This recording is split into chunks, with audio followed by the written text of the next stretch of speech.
නමෝ තස්ස භගවතු අරහතෝ සම්මා සම්බුද්දස්ස.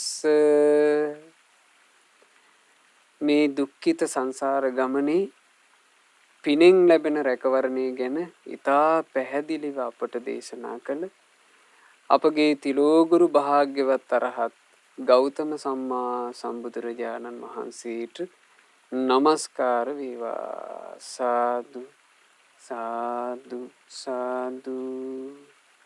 අපගේ ගුරු දෙවිඳුන් නිදුක්ව නිරෝගව දීර්ඝායුෂ සම්පන්නියම ලබත්වා. සාදු සාදු සාදු. පූජනීය ගරුතර මහා සංඝරත්නයන් අවසරයි. වාසනාවන්ත සදහැවත් පින්වතුනි, අපගේ භාග්‍යවත් බුදුරජාණන් වහන්සේ දේශනා කළ මා භික්කවේ පුඤ්ඤානම් භායිත, මහණෙනි පිනට බය වෙන්න එපා. සුඛස්සේතම් භික්කවේ අධිවචනං යදිදම් පුඤ්ඤානි. මහණෙනි පින කියලා කියන්නේ සැපයටම කියනා වූ සමාන වචනය. ඉත්තස්ස කන්තස්ස මනාපස්ස පියස්ස. ඉෂ්ට කාන්ත වූ ප්‍රියමනාප වූ සැපයටම කියන නමක් තමයි පින. පින ගැන පින්වතුනි අපට දේශනා කළේ අපි සරණ ගියපු අපේ ශාස්ත්‍රුන් වහන්සේ. පින කියලා කියන්නේ කුමක්ද? මේ සත්වයාගේ ජීවිතය සැපය තුල ආරක්ෂා කරන මහා බලවේගය. පින කියලා කියන්නේ සත්වයාගේ ජීවිතේ සැපය තුලම ආරක්ෂා කරන එක. සත්වයාගේ ජීවිතෙන් සැපය අහිමි නොකරන එක. සැපයෙන් සැපයක් උපද්දන එක. සුගතියෙන් සුගතියක් පවත්වන එක. ඒ තමයි පින. පින ගැන බුදුරජාණන් වහන්සේ වදාළා මානුසිකාච සම්පatti. මනුස්ස ලෝකේ යම් සම්පත් ඇද්ද? දේව ලෝකේච යාරති. දෙව්ලොවේ දිව්‍ය සම්පත් ඇද්ද? යාච නිබ්බාන සම්පatti. යම් මේ නිර්වාණ සම්පත්තියක් ඇද්ද? සබ්බ මේ තේන ලබ්භති. මේ සියල්ල රැස් කරන පිනින්ම ලැබෙන්නේය. එහෙනම් බලන්න පිනේ තියෙන ආරක්ෂාව. ඒ බඳු පින ගැන ධම්මපදයේදී මහා කරුණිකයන් වහන්සේ වදාලා මාව මඤ්ඤේත පුඤ්ඤස්ස නමන්තං ආගමෙස්සති. පින ගැන කවදාවත් හිතන්න එපා කිව්වා. මේක පුංචි, මේක ටිකයි, මේක පොඩි එකක්. මේක මගේ පස්සෙන් ඇවිල්ලා මට මහ ලොකු යහපතක් සලසන එක නෑ කියලා. එහෙම හිතන්න එපා. උද බින්දු නිපාතේන උද කුම්භෝ පිපූරති. වතුර වුණත් බින්දුව බින්දුව බින්දුව වැටිලා කලයක් පිරෙනවා. වතුර බින්දුව කියලා ඒකේ මේ බින්දුවක් කියන්නේ වටිනාකමක් නෑ කියලා කතාවක් නෑ. වතුර උනත් බින්දුව බින්දුව වැටුනොත් එහෙම ඒ බින්දුවෙන් බින්දුව එකතු වෙලා බැයිද කලයක් පුරවන්න? කලයක් පුරවන්න පුළුවන්. සමහරට මහා සුවිශාල ජලාශ හැදෙන්නේ නැද්ද? චූටි දිය උල්පතකින්. ඒ තමයි වතුරේ කතාව. වතුර වගේමයි. බින්දුවෙන් බින්දුව බින්දුවෙන් බින්දුව එකතු වෙලා මහා ජලස්කන්ධයක් හැදෙන්නේ යම්සේද? පූරති දිහිරෝ පුඤ්ඤස්ස තෝක තෝකම්පි ආචින.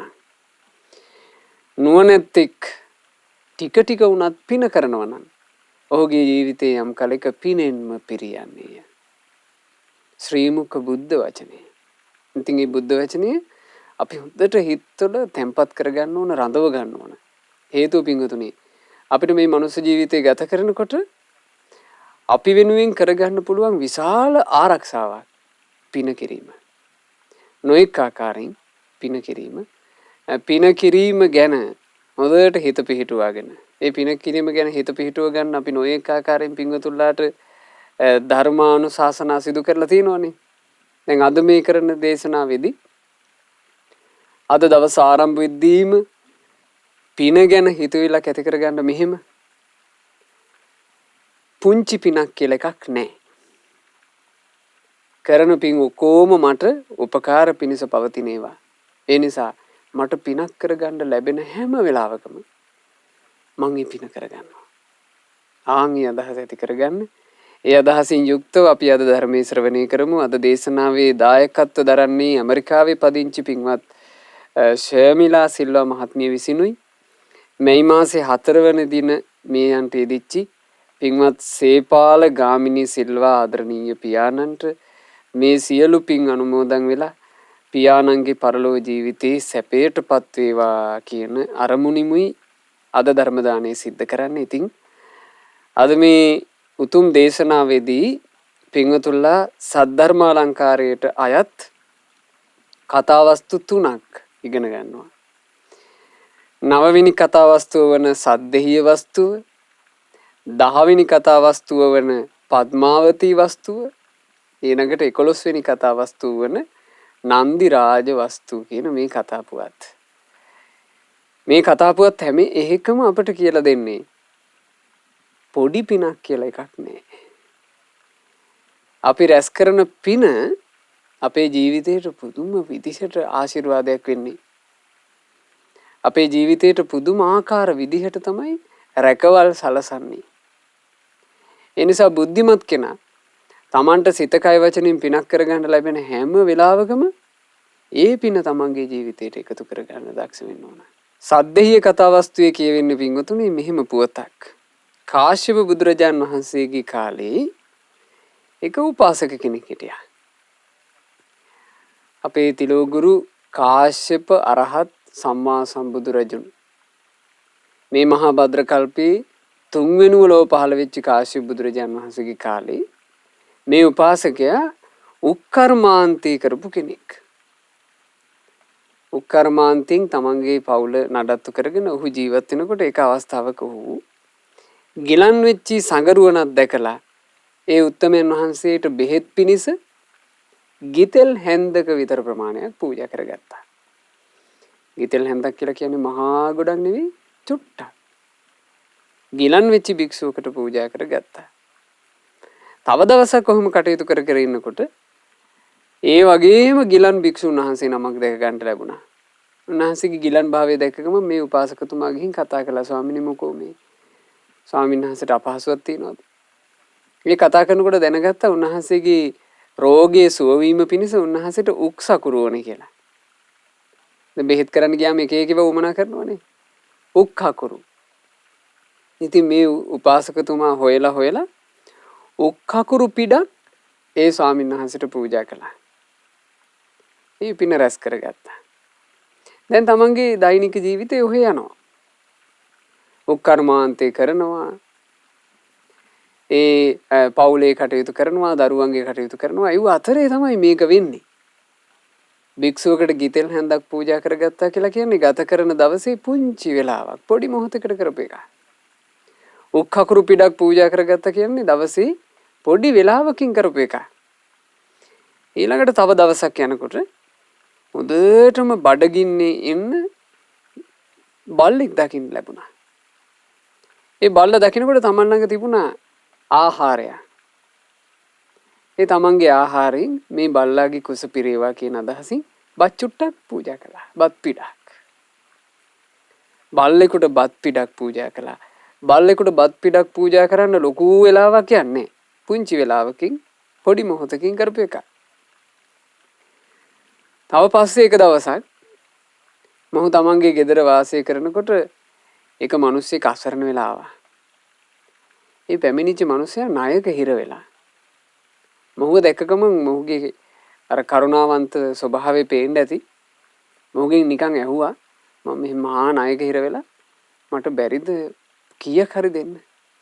දැන් අපි පාරේ තොට යනකොට මිනිස්සු එහෙම අපි ඉදිරියට ඇවිල්ලා ඉල්ලන්නේ නැන්ද? සමහරවල් කෙනෙක් දුක කියනවා මට දරුවෝ මෙච්චරක් ඉන්නවා.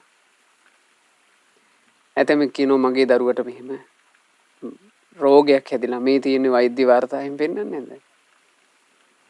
එතකොට මේ මිනිස්සයා දිහා අපිට එක එක විදිහට බලන්න පුළුවන්. ඇතමෙකුට බලන්න පුළුවන් ওই මිනිස්සු බොරු කරන්නේ. බලන්න පුළුවන්. ඇතමෙකුට බලන්න පුළුවන් මේ මිනිස්සු ඇයි මේ අතපාන්න පුරුදු වෙලා අපිට එහෙම එක එකව හිතන්න පුළුවන්. නමුත් මෙතුමා ඒව මුකුත් හිතුවේ නෑ. මෙතුමා මොකද කළේ? මොහුගාව තිබ්බේ නෑ අර මිනිස්සයාගේ ණය පුරවන්න තරම් ණය පියවන්න පුළුවන් තරම් මහා මුදලක් තිබ්බේ නෑ. හැබැයි මොහු ළඟ තිබුණා තමන්ගේ යාපනයේට හොයාගත්ත යම් ධනය. ඒකෙන් චුට්ටක් ඔහුට දුන්නා. මෙහෙමයි මට ඔයාගේ සම්පූර්ණ ණය ගෙවන්න බෑ. ඔයා ණය ගෙවීම පිණිස මේක උදව්වක් කරගන්න. කහවණුවක් දුන්නා.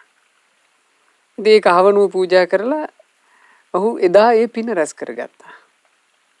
මේ කතා පුවත හරි විශේෂයි පින්වතුන්ලට. මොකද මේ ගිහි උපාසක කෙනෙකුගේ කතාවක්. ඒ උපාසකතුමාගේ දෛනික රාජකාරී කටයුතු අතරේ පිනක් රැස් කරපු කතාවක් මේ. ඊළඟට තව අවස්ථාවක මෙහෙම එකක් වුණා කියනවා. එක දවසක් බණ අහන්න ගිහින් තියෙනවා. කාශ්‍යප බුද්ධ කාලේ භික්ෂුන් වහන්සේලා දහම් දේශනකොට ওই බණ අහන්න ගියා. බණ අහන්න පිරිකරක් අරන් ගියා. පිරිකර තමයි වස්ත්‍රය. සිවුරු පිනිස වස්ත්‍රය. ඒ වස්ත්‍ර පූජාව කළා. ඔය ටික තමයි කියනවා ඒ මිනිස්යාට ඒ ජීවිතය ඇතුලේ කරගන්න ලැබුණු විශේෂ පින්කම්. ගිලන් භික්ෂුන් වහන්සේලා දිනමකට එක අවස්ථාවකදී ගිතෙල් පූජා කළා. ගිතෙල් හැන්දක් වගේ චුට්ටක්. තව අවස්ථාවක උක් කකුරු පිටක් පූජා කළා. ආයේ දැක ගන්න ලැබුණා තවත් අවස්ථාවක තමන් පාරේ ඇවිදගෙන යනකොට බඩගින්න ඉන්න බල්ලෙක්. ඒ බල්ලට බත් චුට්ටක් පිරිනැමුවා. ණය වෙලා හිටපු මිනිස්සෙකුට කහවණුවක් දුන්නා මේ ණය බේර ගන්න උදව්වක් කරගන්න. තව අවස්ථාවක බුදුබණ පදයක් අහලා පිරිකරක් විදිහට වස්ත්‍රයක් පූජා කළා. ඔය පින්ටි කරගත්තා. දැන් ඒ කාලේ කාශ්‍යප බුද්ධ කාලේ මිනිස්සයාගේ ආයුෂ ගත්තොත් එහෙම අවුරුදු 20000ක් තරම් අති දීර්ඝ කාලයක් නේ. ඒ දීර්ඝ කාලේ ඉතින් මොහොත් දාස් ගානක් ඉන්න ඇතිනේ. නමුත් මොහු ජීවිතේ විශේෂයෙන් කරගත්තේ ඔන්න ඔය පින්කම් ටික. හැබැයි මොහු උපාසක කෙනෙක් නේ. උපාසක කෙනෙක් කියලා කියන්නේ බුදුරජාන් වහන්සේ සරණ ගිහින් හිටියා. ධර්මයේ සරණ ගිහින් හිටියා. සංගරුවන සරණ ගිහින් හිටියා. ජීවිතේ මිසදිටු කරන් තිබෙන්නේ නැහැ. තෙරුවන් සරණේ පිහිටලා හිටියා. මේ තෙරුවන් සරණේ පිහිටි උපාසකතුමා ඕන් ওই විශේෂ පින්කම් පහ කරගෙන ඒ ජීවිතේ කාලක්‍රියා කළා. මිනිස්සු හැමෝටම වෙනවා. අපි මේ ජීවිතේ ගත කරන්නේ පින්වතුනි බොහොම తాවකාලික. ඊටාම ටික කාලයකට. අම්බලන් වගේ මේ මනුස්ස ජීවිත. කොහේ හරි ඉඳලා අපි එනවා. ඇවිල්ලා අපි ඊටාම කෙටි කාලයකට මෙහි ඉන්නවා. ඉන්න කාලේ අපි දන්නේ නැහැ. අපිට යන්න වෙනවා. අපිට මෙහෙදී ඇසුරු කරන්න ලැබෙනවා එක ඇයව. අම්බලමක නවාතැන් ගන්න තවත් පිරිසක් මුණ ගැහුණා වගේ. ඒ කවුරුත් අපිත් එක්ක අපේ ගමන යන්නේ නැහැ. ඒ හැමෝම අපිට తాවකාලිකව මුණ ගැහිලා අයිමි වෙලා යනවා. මේ මනුස්ස ජීවිතේ අපි ලැබූ දේවල්, අපිට පේන දේවල්, අපි අත්පත් කරගන්න දේවල් ඔක්කොම අපිට දාලා යනවා.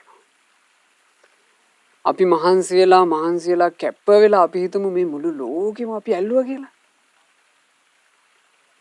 අපි නොඒක ආකාරයෙන් පැලෑන් හදලා සැලසුම් ගහලා අපි හිතමු මුළු ලෝකෙම අපි ඇල්ලුවා. ලෝකෙම අල්ලලා අපි යන්නේ නැද්ද මේ ලෝකේ දාලා? යනවා. ඉන්නේ හැමදාම. මිනිස්සු එක දේවල් කර ඉඳලා යනවා. පින්වතුන්ලත් හිතන්නේ එහෙම නෙමෙයිද කියලා? එක ඒවා කර ඉඳලා මිනිස්සු යනවා. ඇතැම්මු ගොඩාක් මහන්සි වෙලා හොඳින් හෝ නරකින් හෝ බිස්නස් කර ඉඳලා යනවා. ඇතැම්මු මිනිස්සුන්ට වංචා කර සල්ලි හොය ඉඳලා යනවා. ඇතැම්මු බොරු කිය ඉඳලා යනවා. ඇතැම්මු මහා ව්‍යසන මිනිස්සුන්ට ගෙනල්ලා මිනිස්සුන්ගේ අයහපත පිණිස කටයුතු කරන මිනිස්සු නැද්ද ලෝකේ? එහෙම මිනිස්සු ජීවිතය ගත කළා මේ මිනිස්සුත් යනවා. එක දේවල්. ඔය අතරේ සමහරු ඉන්නවා. සෑරජානන් වහන්සේලා බෝධින් වහන්සේලා වන්දනා කර ඉඳලා යනවා. ලැබෙන හැම මොහොතකම දම් පූජා කර ඉඳලා යනවා. වරද්දන්නේ නැතුව පොයට සිල් සමාදන් වෙවි ඉඳලා යනවා. තෙරුවන් ගුණ සිහි කර ඉඳලා යනවා. මේ යනවා කියන එක පින්වතුනි අපිට නවත්තන්න බෑ. අපි හැමෝටම යන්න වෙනවා. ඒ යන්න වෙන ගමනේ අපි මොනවාද කර කර හිටියේ කියන එක හැබැයි අපිට බලපානවා. බලන්න මේ උපාසකතුමා උක්කේනක වැඩ කටයුතු කර කර තමන්ගේ දරුව පෝෂණය කළා, තමන්ගේ බිරිඳ පෝෂණය කළා, තමන්ගේ පවුලේ අනික් කටයුතු කළා. ඒ ඇස්සේ ඔහු පින්කම් පහක් කරගත්තා. ඔහු මිය ගියා. මරණින් මත්තේ ඔහු උපදිනවා සුගතියේ. එතකොට සුගතියේ උපත කියලා කියන්නේ ඔහු කැමැත්තෙන් ඉල්ලුම් පත්‍ර දාලා ගියප එකක්ද? එහෙම යන්න පුළුවන් එකක්ද? සුගති උපත කියලා කියන්නේ ඔහු විසින් මේ වර්තමාන ජීවිතේ ගත කරනකොට නිර්මාණය කරගත් එක. ඔහුගේ පාර ඔහු හදාගෙන තිබුණා. ඒක මැරෙන මොහොතේ හදන්න බෑ. මැරෙන මොහොතේ කලේසින් හදන්න බෑ. කල්ලතු හදාගෙන තිබ්බ නිසා ඔහු ඇස් පියා ගන්නකොට ඔහුට සුගතිය දොර ඇරෙනවා. දෙව්ලොව ගියා. දෙව්ලොව බොහෝ කල් වාසය කරලා යලි තිලෝගුරු භාග්‍යවත් ගෞතම සම්මා සම්බුදුරජාණන් වහන්සේ ලෝකේ පහළ වෙන කාලේ ඒ බුදුරජාණන් වහන්සේ බොහෝ කල් වැඩ වාසය කරන සවැත් නුවරම ඔහු උපදිනවා. සවැත් නුවර උපත ලැබලා ඔහු නම ලැබුවා සද්ධෙය්‍ය. මේ සද්ධෙය්‍ය කියන උපාසකතුමා භාග්‍යවත් බුදුරජාණන් වහන්සේව නිතර ඇසුරු කර කර වාසය කරද්දී ගිහි ජීවිතේ කලකිරුණා. පැවිදි වෙන්න හිතුණා. තමන්ගේ නිවසේ සියලු දෙනාට මතක් කරලා සද්ධෙය්‍ය උපාසකතුමා භාග්‍යතුන් වහන්සේ සමීපේ මහණ වුණා. ඊටාම කෙටි කලකින් රහතන් වහන්සේ නමක් බවට පත් වුණා. සද්ධෙය්‍ය මහ රහතන් වහන්සේ. මේ සද්ධෙය්‍ය මහ රහතන් වහන්සේ එක අවස්ථාවක 500ක් භික්ෂුන් වහන්සේලා පිරිවරාගෙන උග්ග කියන නුවරට වැඩම කළා. මේ උග්ග කියන නගරයට වැඩම කරලා ඒ උග්ග නගරයේදී එහි ජනතාවට දහම් පද දේශනා කරලා ධර්මයේ හිත් පහන් කරවලා ඊට පස්සේ තමන් වහන්සේත් 500ක් භික්ෂුන් වහන්සේලාත් නැගුණ පින්වතුනි සාගර මැදියේ යන්න තියෙන ගමනකට. මේ සාගර මැදියේදී භික්ෂුන් වහන්සේලාට හිතාගන්න බැරි විදිහට පහසුකම් සැලසුණා. හිතාගන්න බැරි තරම් පහසුකම්. භික්ෂුන් වහන්සේලාට ප්‍රණීත වූ ගිතෙල් ලැබෙනවා කියනවා නෙවෙයි. නෙවෙයිදී ලැබෙන්නේම ගිතෙල් කියනවා. ඊළඟට භික්ෂුන් වහන්සේලාට ප්‍රණීත වූ උක්හකුරු ලැබුණා. භික්ෂුන් වහන්සේලාට බත් වලින් ආහාර වලින් කිසි අඩුවක් උන්නේ. ඊළඟට මේ භික්ෂුන් වහන්සේලාට සාමාන්‍යයෙන් මහා සයුරක නැවක ඉද්දී ලබන්න බැරි විදිහට පහසුකම්. ඊළඟට මේ භික්ෂුන් වහන්සේලාට කිසි වස්ත්‍රයකින් අඩුපාඩුවක් නැති විදිහට හොඳට පිරිකර. මේ නැවේ. එතකොට භික්ෂුන් වහන්සේලාට මේක හිතා ගන්න බෑ. මේක හිතා ගන්න බැරිව තමන්ගේ වැඩිහිටිම භික්ෂුන් වහන්සේනේ සද්දෙය්‍ය මහතෙරුන් වහන්සේ. සද්දෙය්‍ය මහතෙරුන් වහන්සේගෙන් ඕයි ගැන ඇහුවා. ස්වාමීනි මේ නැවක් මැද කොහොමද මෙච්චර ලැබෙන්නේ? අපි මේ ඉන්නේ හතර වටින්ම වතුර තියෙන තැනක. පුංචි නැවක. ස්වාමීනි දැන් මේ නෞකාවේ අපි ගොඩාක් කල්. හැබැයි අපිට මොහොකින්වත් අඩුපාඩුවක් නැහැ. අර පිරිමැස්මෙන් අපි පාවිච්චි කරන්න ඕන කියලා එහෙම බයක් නැහැ අපිට. අඩු නැහැ මොකුත්. ඔක්කොම දේවල් හරි සුවසේ අපට ලැබෙනවා. ස්වාමීනි මොකද්ද මේකට හේතුව? එතකොට තමයි මේ සද්දෙය්‍ය මහතෙරුන් වහන්සේ තමන් රැස් කරගත්ත අතීත පින ගැන භික්ෂුන්ට කියලා දුන්නේ. ඇයි ඒ උත්තමයන් වහන්සේට තිබුණා පුබ්බේ නිවාසානුස්සති ඥානය රහතන් වහන්සේ නමන්නේ. මේ රහතන් වහන්සේ තමන්ගේම ජීවිත කතාව බලලා භික්ෂුන් වහන්සේලාට කියා හිටියා. ආශ්මතුනි ඈත අතීතේ කාශ්‍යප බුද්ධ කාලේ මම ගිලන් භික්ෂුවකට ගිතෙල් හැන්දක් පූජා කළා.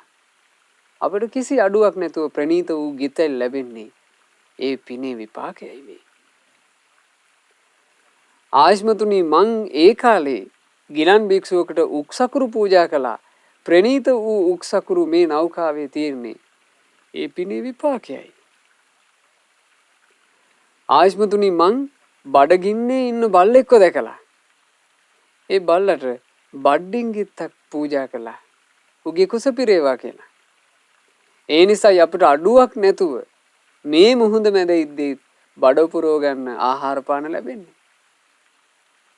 ආයස්මතුනි මම ඒ අතීත ජීවිතේ ණයබරින් මිරිකිලා හිටපු මිනිසෙකුගේ හිත සතුටු කරවමින් ඒ මිනිසයාට කහවණුවක් දුන්නා. ඔබ ඔබේ ණයට මේක එකතු කරගන්න ඔබ පහසුවකටපත් වෙන්න.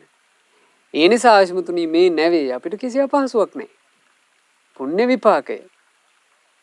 ඊළඟට ආයස්මතුනි මම බණපද අහලා හිත පැහැදිලා ඒ කාලේ වස්ත්‍ර පූජාවක් කළා. මේ වස්ත්‍ර පූජාවේ පින මා පසුපස පැමිණෙනවා. ඒ නිසා තමයි අපිට පිරිකරවල අඩුවක් නැත්තේ. මේ නැවක් මැද වුණා. ඉතින් බලන්න මේ ජීවිතයක පින්වතුනි අපි රැස් කරගන්න පින අපේ පසුපසින් ඇවිදින්න සැප සලසනකොට අපට දැනෙන්නේ සැපය විතරයි. නුවණින් දැක්කොත් විතරයි අපිට පේන්නේ මේක පිනක් කියලා. නැත්නම් අපට සැපය පහසුව විතරමයි දැනෙන්නේ. පින කියලා කියන්නේ බරක් නැති එක. පින රැස් කළා කියලා ඒක කිසි බරක් නැහැ ජීවිතේට. පස්සෙන් ඇවිල්ලා සුවය හදනවා. කිසි බරක් නැහැ. දැන් බලන්න ඕන මිනිසුන්ට බඩු ගොඩාක් ගණන් යනවා. බඩු ගොඩාක් ගණන් යනකොට සාමාන්‍ය දුප්පත් මිනිසයාට ඒක දැනෙන්නේ නැද්ද බරයට? දුප්පත් මිනිසයා හිර වෙනවා, මෙරිකිනවා, අයියෝ කොහොමද ජීවිතය ගත කරන්න කියලා 1000ක් කෝටියක් ඒ මිනිසයාට හිතුවිලි එන්නේ නැද්ද? ඒ මිනිසයා දුප්පත්කම නිසා තද බල වෙහෙසකටපත් වෙනවා. බොහෝසත් මිනිස්සු ඉන්නවා. සමහරවිට මේ මිනිස්සුන්ට සේවක කාර්කාදීන් ගානට කෑම ටික හදනවා, ගානට වාහනේ සකස් කරනවා, ඇඳුම් ටික ගානට පිළිවෙලක් කරනවා. ඔහු දන්නේ ඇඳුමේ මිල කීයද? ඔහු දන්නේ නැහැ කෑම වලට යන වියදම් මොනවද? ඔක්කොම සේවක ජනයා විසින් සකස් කරනවා. ඔහුට ඒ සුදෙසා වමනා කරන මුදල් ඔහුට ලැබෙනවා. ඔහු අත ගහන වැඩේ හරියනවා. හරි පුදුම සහගතයි. පින තමන් සසර ගමනේ රැස් කරගන්නා වූ පින තමන්ට සැපේ සලසන විදිහ.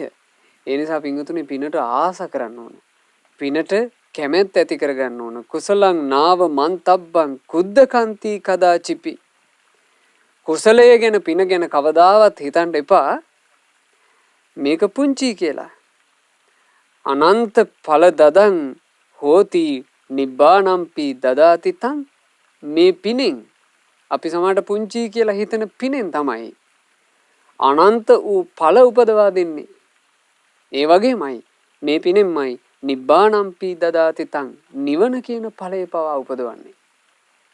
පින කරගන්න තියෙන හොඳ අවස්ථාවක් පින්වතුනේ පිදිය යුත්තන් පිදීම. පිදිය යුතු උතුම් වස්තුන් පිදීම. පිදිය යුත්තන් පුදනවා නම් පිදිය යුතු උතුම් වස්තුන් පුදනවා නම් ගොඩාක් පින් රැස් වෙනවා. තෙරුවන් මුණ ගැහිච්ච මොහොතේ අපිට පිදිය යුතු උත්මයෝ හඳුන ගන්න පුළුවන්. පිදිය යුතු පූජනීය වස්තු ගොඩකුත් හඳුනා ගන්න පුළුවන්. පිදිය යුත්තන් පිදීමෙන් රැස් වෙන පින. ඒක ලොකු පිනක්. ඒක විශාල පිනක්. පිදිය යුත්තන් පිදීම පූජාච පූජනීයානං කියන දේ අපේ ජීවිතේට ලැබෙන්නේ කොහොමද පින්වතුනි? ඒක ලැබෙන්න නම් අපට කල්යාණ මිත්‍රයාගේ ඇසුර ඕන. නුවණැත්තාගේ ඇසුර ඕන. පණ්ඩිතානංච සේවන. නුවණැත්ත ඇසුරු කරන්න ලැබෙන්න ඕන. නුවණැත්ත ඇසුරු කරන කෙනාට තමයි පිදිය යුත්තාත් පිදිය යුතු වස්තුවත් අඳුර ගන්න ලැබෙන්නේ. එතකොට නුවණැත්තාගේ ඇසුරට එන්න නම් අපිට මොකද්ද තියෙන්න ඕනේ? බාලයෝ ඇසුරෙන් ඈත් වීම. බලන්න. අසේවනාච බාලානං බාලයෝ සේවනය නොකරද්දී පණ්ඩිතානංච සේවනා පණ්ඩිතයෝ සේවනය කරද්දී පූජාච පූජනීයානං පිදිය යුත්තන් පුදන්න ලැබෙනවා. ජීවිතේට ඒකම සෞභාග්‍ය උපදවන දේ බවට පත් වෙනවා. ඒකම මංගල කාරණේ බවට පත් වෙනවා. ඒ නිසා මේ ජීවිතේ හොඳට තෙරුවන පුදන්න. ඊළඟට කල්යාණ මිත්‍රයෝ පුදන්න. ඊළඟට සෑරජාන් වහන්සේලා, බෝධීන් වහන්සේලා, ධාතුන් වහන්සේලා, පිළිම වහන්සේලා පුදන්න. තමන්ගේ ජීවිතේට හොද්දට පිංගුතුනි පින එකතු කරගන්න මේ සද්ධර්මාලංකාරයේ උතුම් සාර ග්‍රන්ථයේ සද්දේය වස්තු අවසාන වෙනකොට මෙන්න මෙහෙම කියනවා.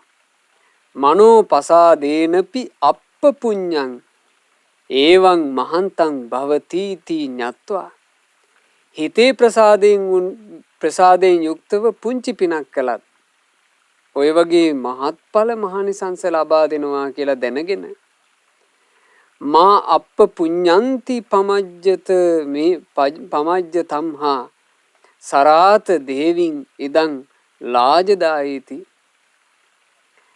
පුංචි පිනකටවත් ප්‍රමාද වෙන්න නම් එපා.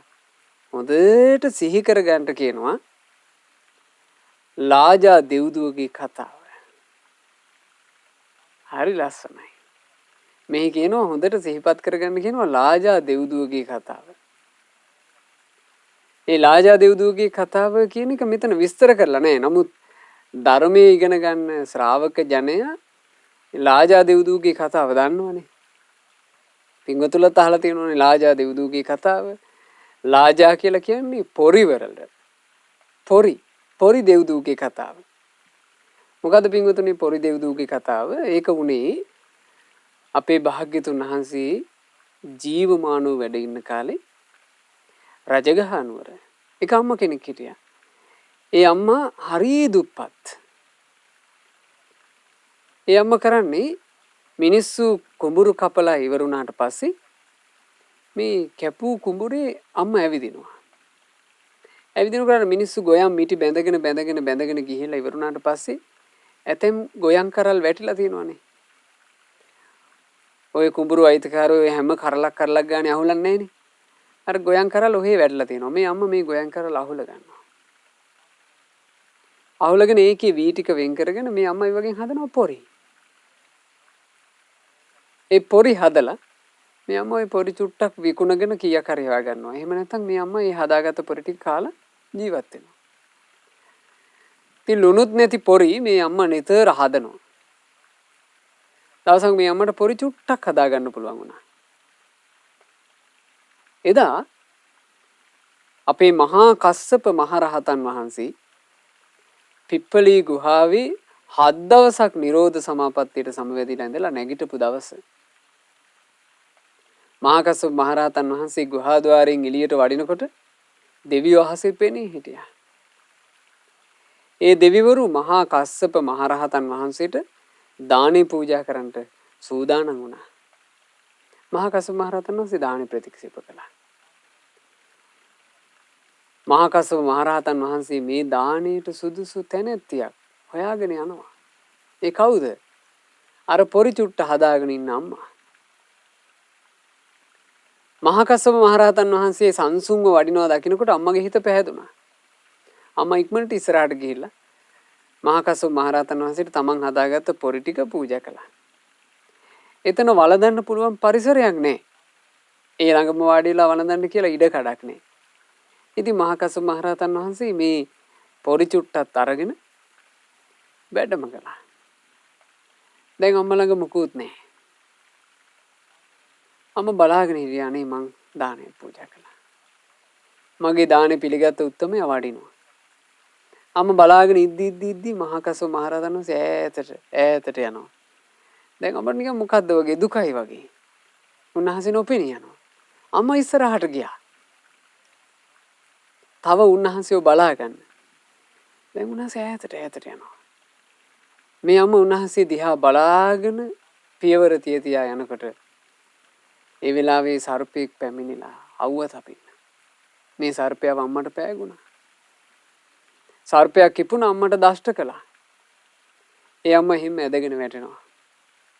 ඒ අම්මගේ ප්‍රාණය නිරුද්ධ වුණා. මේ ලෝකේ අත්හැරලා ඒ අම්මා දැස පියා ගන්නකොට යලි ඒ දැස් විවර වෙනවා තවුතිසාවේ. දැස් අරිනකොට මහා විමානය ඒ විමානේ ලස්සන කැටයන් තියෙනවා. ඒ කැටයන් හරියට පොරි වගේ. ඒ කැටයන් හරියට පේන්නේ නිකන් පොරි වගේ. පොරි වලින් හැදිච්ච කැටයන්. පොරි මල් තියෙනවා. පොරි වලින් ලියවැල් තියෙනවා. එක එක දේ. පොරි මතක් වුණා. කල්පනා කළා මම මේ බොහෝම අමාරුවෙන් ජීවිතේ ගැට ගහගත්ත කාන්තාවක් නොවේ. දැන් මම මේ ඉන්නේ මහා විමානයක. කොහොමද මම මේ විමානයට ආවේ? පොරි නිසා. මම පොරි ටිකක් පූජා කරගත්තා මහා කස්සප මහා තෙරුන් වහන්සේට. අපේ ඒ පොරි පූජාව මාව මෙතෙන්ද ගෙනාවා නොවේ. ඒ උත්තමයාට තව තව උපස්ථාන කරලා පින් කරගන්න ඕන කියලා. ඇය හිතට අදහසක් කරගන්නවා. ඈ විමානෙන් එළියට එනකොට දිව්‍ය අප්සරාවියෝ ඈව වට කරගෙන ඈට පිරිස කතා කරනවා. ලාජා. ලාජා කියලා කිව්වේ පොරි. ඇයි බලන්න පිනක තියෙන සුන්දරත්වයනේ. පින අපට අමතක වෙන්නේ. පින විසින්ම අපිට පින මතක් කරලා දෙනවා. ඔබ පින් කළා. තමන් පින් කරපු බව පින විසින්ම සිහිපත් කරලා දෙනවා. තමන්ට සැපේ උපදිනකොට ඒ සැපේ අපට හඬ නගලා කියන්නේ ඔබ පින් කරපු කෙනෙක්. තමන්ට ලස්සන රූපයක් උරුම නම් තමන් තරුණ වයසට එනකොට ඒ රූපේ එන්න හැඩනම් අනිත් අයට දකින්න හිතෙන තරම් ලස්සන නම් ඒ රූපේ අපට හඬ නගලා කියනවා ඔබ සසරේ මෙත්සිත වැඩුවා. අපේ කටහඬ ගොඩක් මිහිරි නම් පින අපට හඬ නගලා කියනවා ඔබ මේ සංසාර ගමනේ පින් කළා.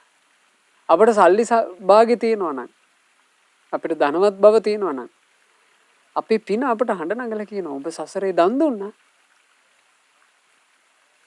එහෙම තේරුම් ගන්න.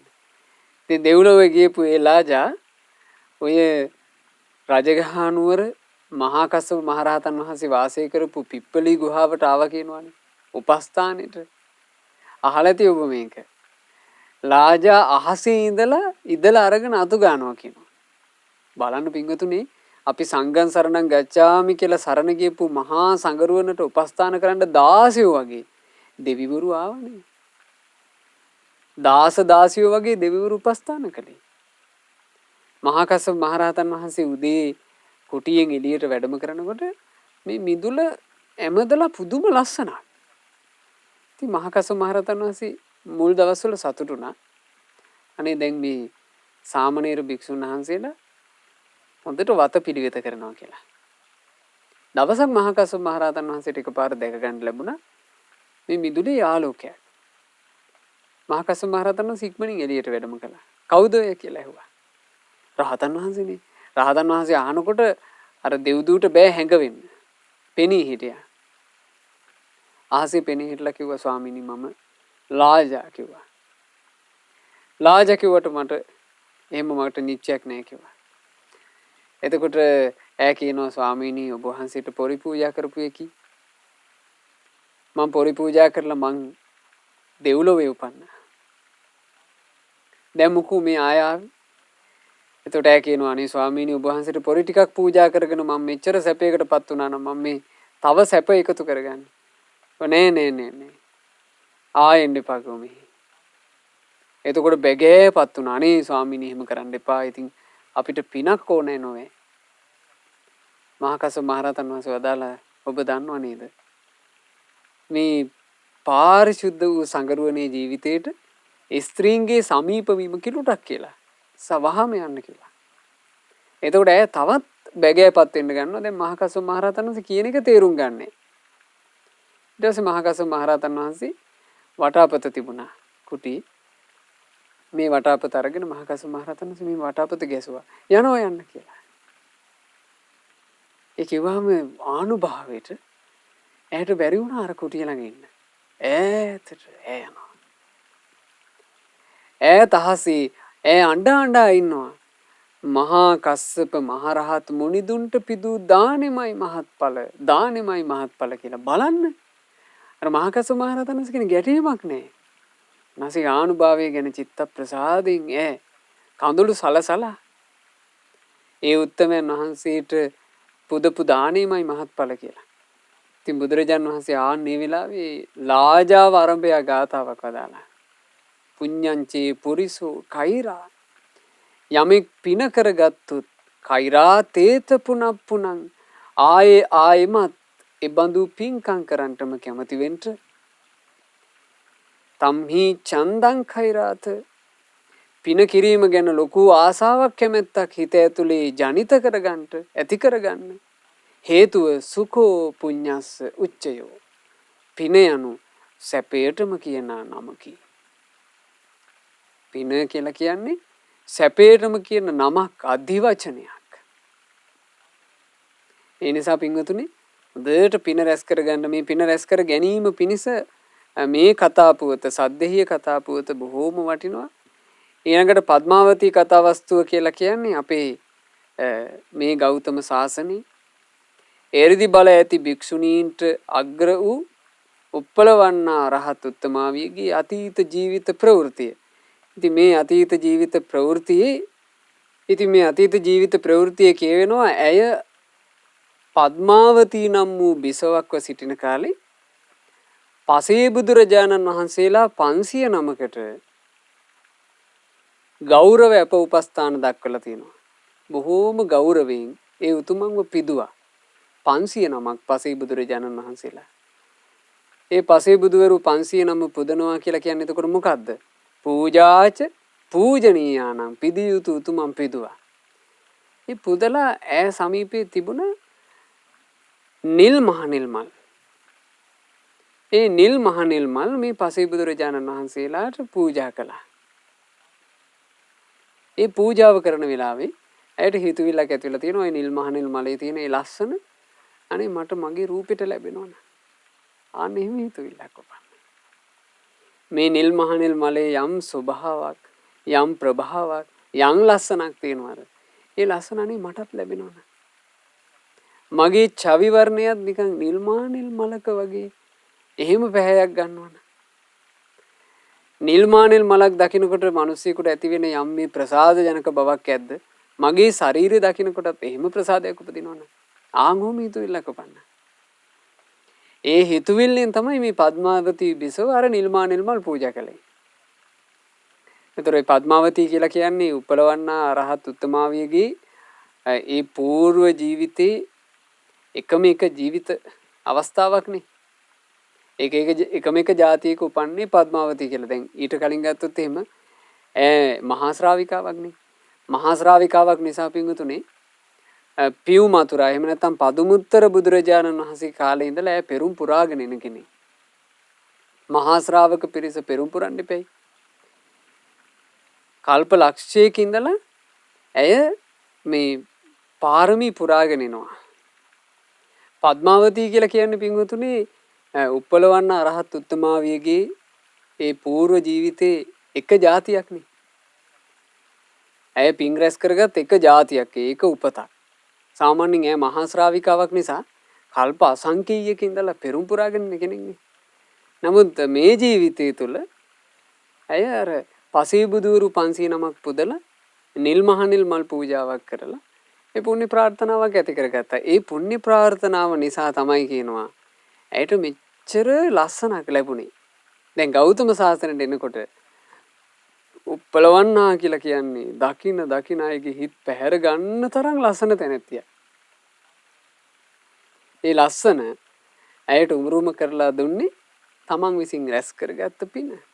මල් ටිකක් පූජා කරලා රැස් කරගන්න පින. ඒ නිසා හොඳට මේ පින ගැන හිතුවිල්ල තව තවත් බලවත් කරගන්න ඒ කතා පුවතත් අපේ හිතේ තබා ගන්න ඕන. අපේ උප්පලවන්නා රහත් උත්තමාවි තමන්ගේ ජීවිතේ පින්පුරාගෙන එන සමයේ නිල් මහනිල් මල් පසේ බුදුවරුන්ට පූජා කරලා තමයි තමන්ගේ ශරීර ප්‍රභාව ලැබුවේ කියලා ස්ත්‍රියවකට හොඳට මතක තියාගන්න පුළුවන් එකක්. මොකද ස්ත්‍රීන් නිතර සිහි කළ යුතුයි නේද? කේමා රහත් උත්තමාවිය, උප්පලවන්නා රහත් උත්තමාවිය නිතර සිහි කළ යුතුයි. ඉතින් සිහි කරනකොට ඔය පින සිහි කරගන්න. අපිට පිදිය යුතු උතුම් වස්තුන් පිදිය යුතු උතුම් මුණ ගැහිලා තියෙනවා. සෑය බෝධිය මලින් පුදනකොට ලස්සන පුණ්‍ය ප්‍රාර්ථනා ඇති කරගන්න. මේ පුණ්‍ය ප්‍රාර්ථනාවන්ගේ යුක්තව ඒ ඇති කරගන්න පුණ්‍ය ප්‍රාර්ථනා ඔක්කොම පින්වතුන්ලා හොඳට අර්ථය තේරුම් අරගෙන සසර ගමනේ නිදහස් වීම පිණිස පවතින පුණ්‍ය ප්‍රාර්ථනාමයි ඇති කරගත යුත්තේ. සංසාරේ පාටලැවෙන ප්‍රාර්ථනා ඕනේ අපට. සසරින් නිදහස් වීම පිණිස පවතින පුණ්‍ය ප්‍රාර්ථනාව තමන්ගේ ජීවිතයට එකතු කරගන්න. ඊළඟ කතා වස්තුව සඳහන් වෙනවා නන්දි රාජ වස්තුව. නන්දි රාජය කියලා කියන්නේ අපේ මහා කස්සප මහතෙරුන් වහන්සේගේ ඒ పూర్ව જાතියේ එක උපතක්. නන්දි කියලා රජෙක් වෙලා හිටියා.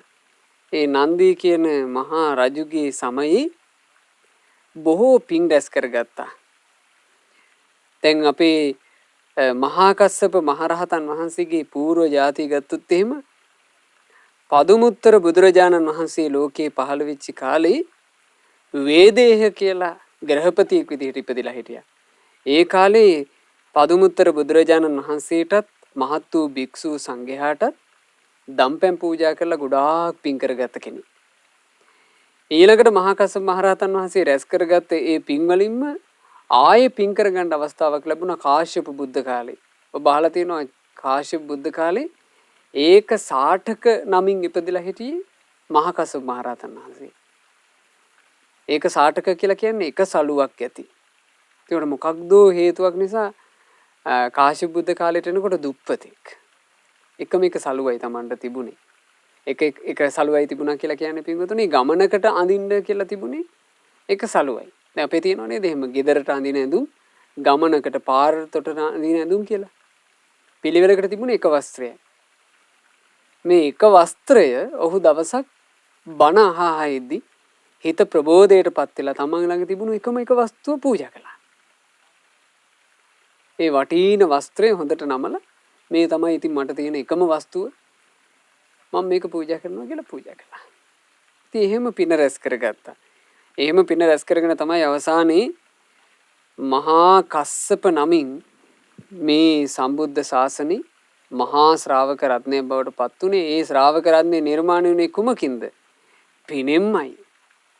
ඒ නිසා මේ පින ගැන මේ නන්දි රාජ වස්තුවේ මෙන්න මෙහිම බොහෝම වටින ප්‍රකාශයක් තියෙනවා.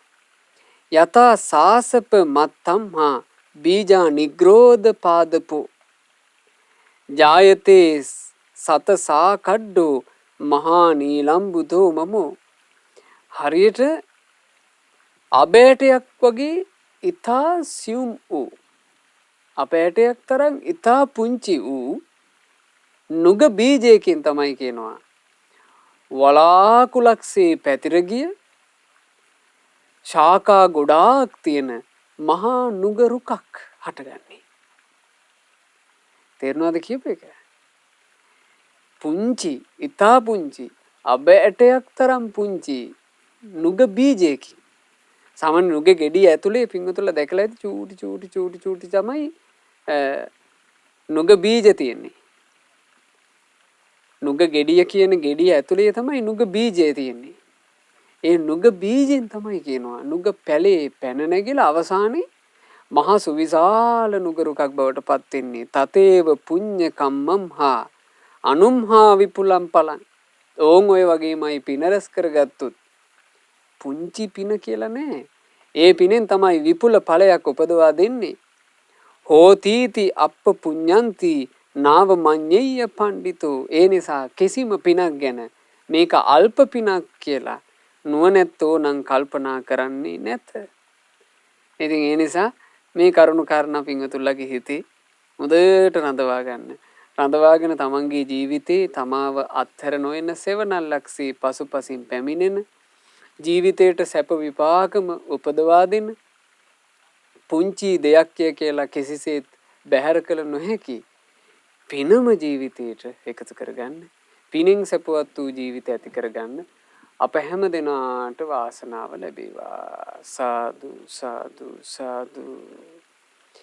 රැස් කළා වූ සියලු පින් සියලු දෙවියෝ සාදරයෙන් අනුමෝදන් වෙත්වා. පින් අනුමෝදන් වනේ සියලු දෙවියෝ දිව්‍ය සැපෙන් වැඩෙත්වා. දිව්‍ය ආශ්චර්යයෙන් වැඩෙත්වා. ඒ දෙවියෝ අපව ආරක්ෂා කරත්වා. සාදු සාදු සාදු. අපගේ ගුරු දෙවිඳුන් මේ පින් අනුමෝදන්ව නිදුක් නිරෝග සුව ලබත්වා දීර්ඝායුෂ සම්පත්තියම ලබත්වා සාදු සාදු සාදු. රැස් කළා වූ උදාරතර පුණ්‍ය ධර්මයේ මහමෙවුනා වාසී රටලෝක වාසී සිල්ගුණ පුරණ මහා සංගරුවන අනුමෝදන් වෙත්වා. අනගාരികා මේනිවරු සිල් මේනිවරු පින් අනුමෝදන් වෙත්වා. පැවදි අපේක්ෂාවෙන් සිටින පින්වත් හැමදෙනාද පින් අනුමෝදන්ව ගෞතම සසුනේ ධර්මාවබෝධයෙන් සැනසේවා. සාදු සාදු සාදු. රැස් කළා වූ උදාරතර පුණ්‍ය ධර්මයේ අද දවසේ මේ උතුම් ධර්ම දානය වෙනුවෙන් දායකත්වයෙන් දරනු ලබන ඇමරිකාවේ පදිංචි පින්වත් ශර්මිලා සිල්වා මහත්මියගේ නමින් මේ අන්ට යෙදුනා වූ පින්වත් සේපාල ගාමිණී සිල්වා පියාණන්ට මේ මාසේ 4 වන දින මියගිය සේපාල ගාමිණී සිල්වා පියාණන් පින් අනුමෝදන්ව පියාණන්ගේ පරලොව ජීවිතය සැපයටම පත්වෙත්වා. මේ වගේම තමන්ගේ නමින් මියගිය සෝමා ඔබේසේකර සේඩින් සිල්වා ආතර් සිල්වා මාග්‍රට් සිල්වා හිරානී සිල්වා දයා සිරි සිල්වා සහ මහීපාල වැලිවත්ත යන ඒ සියලු ඥාති සමූහයාද පින් අනුමෝදන්ව ඥාතින්ගේ පරලොව ජීවිතයේ සැපයටම පත්වෙත්වා. ඥාතීන්ට ඉක්මන් භවයකදීම සසර දුකින් නිදහස් වෙන්න වාසනාව ලැබේවා කියන අදහසින් පින් අනුමෝදනා කරමු. ආදරණීය දරුවන් වන සදානා සිල්වා සංජය සිල්වා සබීතා සිල්වා සහ සඳමාලි සිල්වා යන දරුවෝ පින් අනුමෝදන්ව ඒ අයගේ අනාගත ජීවිතේ ਸਰව ප්‍රකාරයෙන් සැපයටම පත්වේවා කියලා අපි ආශිර්වාද කරනවා සෙත් පතනවා. සුජීවත්ව සිටින පින්වත් පර්ලි සුවිනීතාද සිල්වා මෑණියන් පින් අනුමෝදන්ව මෑණියන් නිදුක් වෙත්වා නිරෝග වෙත්වා. මෑණියන්ට දීර්ඝායුෂ සම්පන්නිය පිණිස මේ ධර්ම දාණය හේතු වෙත්වා කියලා අපි සෙත් පතනවා පින් අනුමෝදන් කරනවා. ඒ වගේම මාලනී කන්නංගර මැතිණියට තුෂාන්ත වැලිවත්ත ආදරණීය ස්වාමි පුරුෂයාට තිනුලි වැලිවත්ත දියණියට කෙනුල වැලිවත්ත පුතාට ඉන්දික ප්‍රනාන්දු ජෙහාන් යහතුගොඩ ගයාන් ප්‍රනන්දු ඒ වගේම සෙනුමි සඳලි සෙනල් සහ තිනුලි යන අයටත් උපුලි සහෝදරියටත් මේ සියලු දෙනාට පින් අනුමෝදන් වෙලා ඇමරිකාවේ පදිංචි පින්වත් ශර්මිලා සිල්වා මහත්මියටත් මේ සියලු පින් අනුමෝදන් වෙලා ජීවිතයේ සියලු කටයුතු ਸਰව ප්‍රකාරයෙන් සාර්ථක වේවා. විදේශගතව ගෙවන ඒ ජීවිතේ බාධාවකින් තොරව සුවසේ සැනසෙල්ලේ ගත කරන්න ලැබේවා. කල්යාණ මිත්‍ර ඇසුරේ පින් කරගෙන දහමේ හැසිරෙන්න සියලු ආකාරයෙන් අවකාශ පසුබිම් සකස් වේවා. තමන්ගේ ජීවිතයට පෙනෙන නොපෙනෙන බාධා ආදී ඇතනම් ඒ සියල්ල දුරු වෙලා කරන රැකිරක්ෂා ව්‍යාපාර දරුවන්ගේ අධ්‍යාපන කටයුතු මේ හැමදේම සාර්ථක වේවා. පින්වතුන්ලා හැම දෙනාට ශ්‍රද්ධා මාසික ධර්ම දාන සමාජික පින්වතුන්ලාට ශ්‍රද්ධා කාර්ය මණ්ඩලයේ සියලු දෙනාට ඒ වගේම සුපින්වත් ඔබ හැම දෙනාට ගෞතම සසුනේම ධර්මාවබෝධ කරන්ට වාසනාව ලැබේවා. තෙරුවන් සරණයි. නමෝ බුද්ධාය.